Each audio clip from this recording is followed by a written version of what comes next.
Cancer அப்படின்னு சொல்லும்போது எனக்கும் அதை ஏற்றுக்கிறதுக்கு முடியல. 13 வருஷத்துக்கு முன்னாடி கேன்சர் பற்றின அவேர்னஸ் அந்த அளவுக்கு இல்லை. நானுமே சினிமாவில், டிவியில் அந்த மாதிரி பார்த்ததோட அவ்வளோதான். ஃபேமிலி சர்க்கிள்லையும் யாருக்கும் இந்த மாதிரி கேன்சர் அப்படின்னு சொல்லி கேள்விப்பட்டதில்லை. ஸோ அதை பற்றின ஒரு அவேர்னஸும் இல்லை. ரெண்டாவது, மேரேஜ் ஆகி 2 குழந்தை இருக்கிறவங்களுக்கு கேன்சர் வருமா அப்படின்றது ஒரு பெரிய கொஷினாக இருந்தது.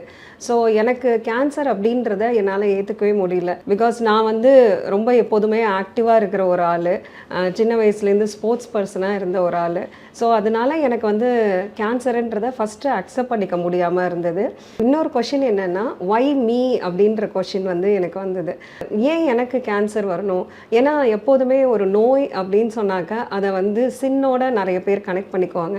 நான் என்ன பாவம் பண்ணனோ, எனக்கு ஏன் இந்த நோய் வந்துச்சு அப்படின்னு. ஏன்னா எல்லா ரிலீஜியஸ் இதுலேயும் நோயை மட்டும் சின்னோட கனெக்ட் பண்ணி வச்சுருக்காங்க.